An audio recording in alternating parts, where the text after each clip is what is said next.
This meeting is being recorded. Buen día, doctoras y compañeros. Nosotros somos el grupo número 6 y les vamos a hablar un poco sobre el tema de la hiperventilación. Como integrantes estamos Mónica de Paz, Judith Alfaro, Catherine Flores, Patricia Arce, Gabriela Arias y Melissa Lara.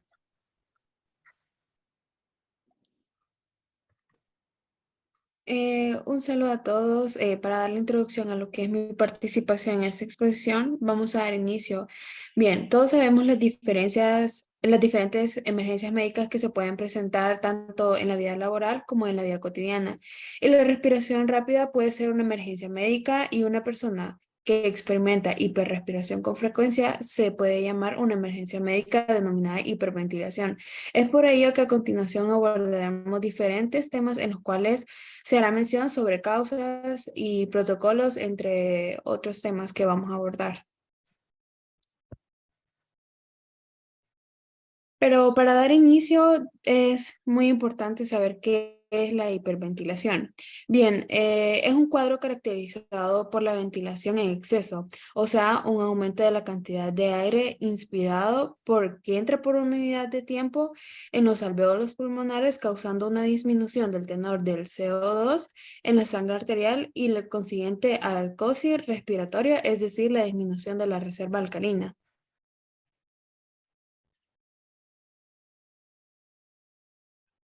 La hiperventilación tiene causas emocionales y causas médicas. Entre las causas emocionales están la ansiedad y el nerviosismo, ya que la hiperventilación se produce cuando la respiración se encuentra por encima de las necesidades del cuerpo. Por lo tanto, cuando tenemos ansiedad y nerviosismo, el nivel de respiración es demasiado alto que no podemos controlarlo. Otra causa sería el ataque de pánico, las situaciones en las que hay una ventaja psicológica al tener una enfermedad dramática y repentina, por ejemplo, el trastorno de somatización. El trastorno de somatización se presenta en síntomas físicos, no mentales, y no se puede explicar por medio de un diagnóstico médico ni un diagnóstico psiquiátrico. Y la última sería el estrés. Como causas médicas está el sangrado. La excesiva respiración produce bajos niveles de dióxido de carbono en la sangre, lo que causa síntomas de hiperventilación. Otra causa sería problemas del corazón como insuficiencia cardíaca o ataque cardíaco. La insuficiencia cardíaca se produce cuando el músculo del corazón no bombea sangre tan bien como debería hacerlo. Medicamentos como en el caso de una sobredosis de ácido acetilsalicílico, que es la aspirinita. Otra sería la infección como neumonía o sepsis, enfermedad pulmonar como asma, EPOC o embolia pulmonar y el embarazo.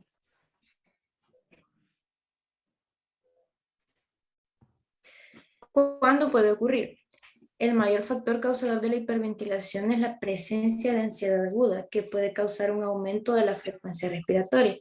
Su ocurrencia es poco común en un paciente con más de 45 años, que en la mayoría de las veces admite la ansiedad y el miedo para el odontólogo, siendo capaces de adaptarse al estrés y aceptar las técnicas de sedación o acondicionamiento psicológico. También es rara en niños que no dan atención a la propia ansiedad y exteriorizan el miedo a través del llanto. Por lo tanto, su incidencia es mayor en pacientes entre 15 y 45 años de ambos sexos. Las señales y los síntomas. El primero es el aumento de la frecuencia respiratoria, que anda en el 25 a 30 movimientos respiratorios por minuto. Como sabemos, la frecuencia respiratoria normal anda en el rango de 14 a 18 movimientos por minuto. Esto quiere decir que no está en un rango normal. El otro es el aumento en la profundidad de los movimientos respiratorios. Cuadro parecido al que ocurre en el final de los ejercicios extenuantes, cuando el atleta es incapaz de controlar su propia respiración.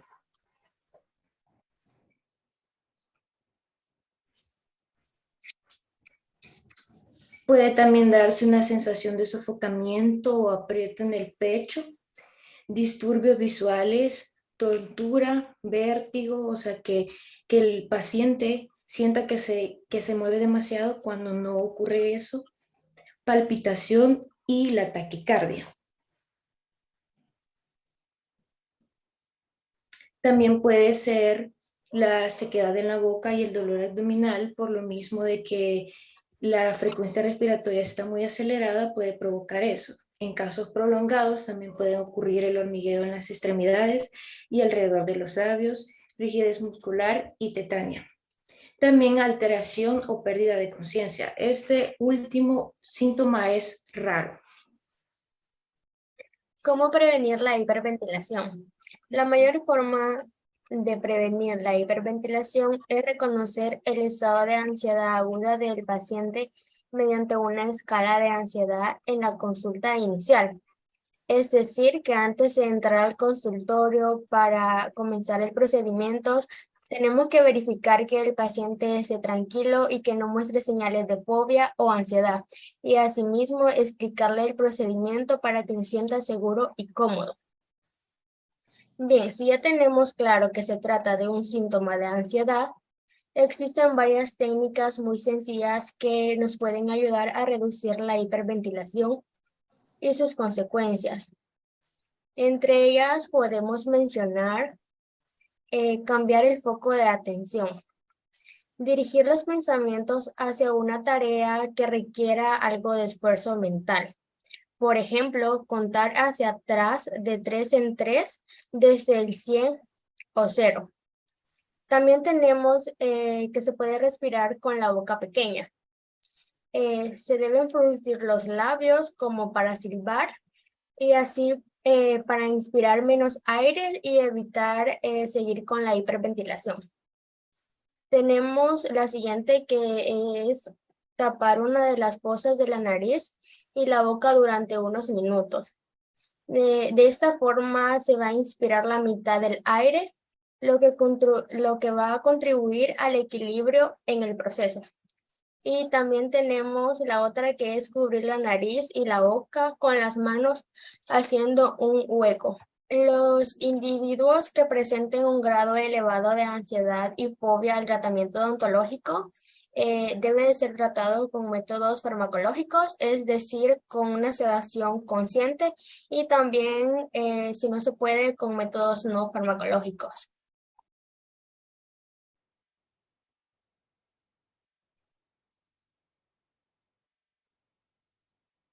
Clasificación de la hiperventilación.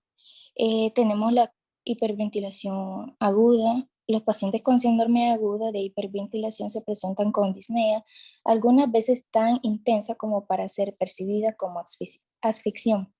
Se acompaña de agitación y sensación de terror o de síntomas como dolor torácico. Torácico, paresíntesis, tetania periférica y presíncope o síncope, o a veces por una combinación de todos estos hallazgos. La tetania aparece porque la alcalosis respiratoria produce hipofosfatemia e hipocalcemia. Podemos también decir que la hiperventilación crónica, los pacientes con síndrome crónico tienen una manifestación mucho menos llamativas y con frecuencia no son detectados. Suspiran profundamente y con frecuencia y suelen tener síntomas somáticos inespecíficos, y en el texto de trastornos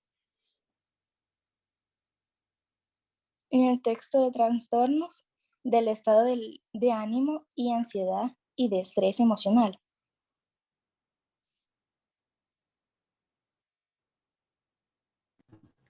Yo les voy a hablar acerca de cuál es el protocolo de atención en emergencias de hiperventilación.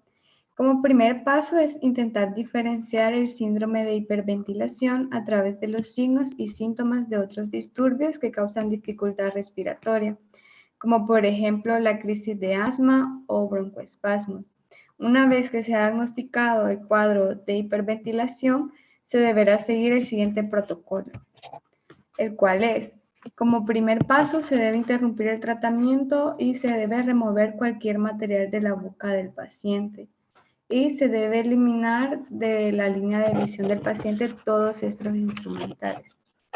Como número 2, la posición del paciente. Se debe colocar al paciente en una posición cómoda. Con el paciente consciente se recomienda una posición sentada recta, pues la supina comprime los órganos abdominales contra el diafragma, lo que dificulta la respiración.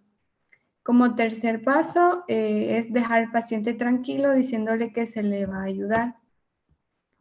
Como cuarto paso es lograr que el paciente recupere la tasa de respiración normal, pidiéndole que respire de 4 a 6 veces por minuto, lo que ayuda a recobrar los niveles de CO2 normales, bajando el pH y eliminando los síntomas de alcalosis. A veces basta con esto, pero si no basta con esto, pasamos al paso número 5, que es corregir la alcalosis, lo cual es, se debe decir al paciente que respire con mezclas de cilindros de gas al 7% de CO2 y resto de O2, o aire enriquecido con CO2 a través de una bolsa de papel o con las manos en forma de concha cubriendo la boca y la nariz. Se deben hacer 10 movimientos respiratorios por minuto. Como número 6, se debe repetir este procedimiento hasta la remisión de síntomas. Administración de medicamentos. No habiendo mejora del cuadro, se puede administrar diazepam 10 miligramos vía oral o intravenosa. La administración de medicamentos, como segundo paso, los de elección son diazepam y midazolam. Si no es posible usar la vía endovenosa, se usa la intramuscular con diazepam 10 miligramos o midazolam a 5 miligramos. Estas deben ser inyectadas lentamente. Si se usa la vía oral, debe administrarse diazepam a 15 o 10 miligramos.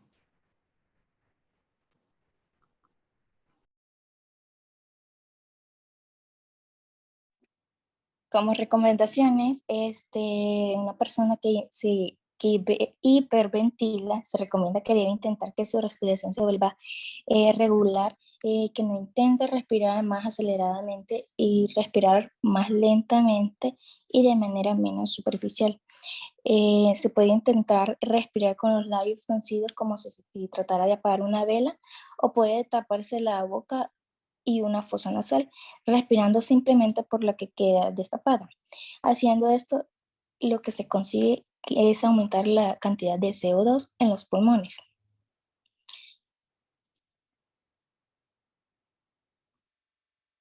Como conclusión, la hiperventilación cursa con un ataque de ansiedad, que existen terapias muy efectivas para estas condiciones. Detectar la raíz original del problema y hacerle frente e incluir en nuestro día a día adecuadas técnicas para gestionar mejor las emociones, que nos servirán de gran ayuda. Asimismo, las prácticas como el mindfulness también pueden ser beneficiosas en estos casos. La meditación y la respiración profunda son muy adecuadas para reducir el impacto de la ansiedad.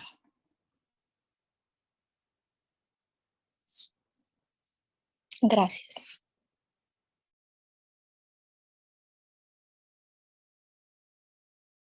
Bueno, eso sería todo por nuestra parte. Espero nos hayan entendido y haya sido de su agrado. Feliz tarde.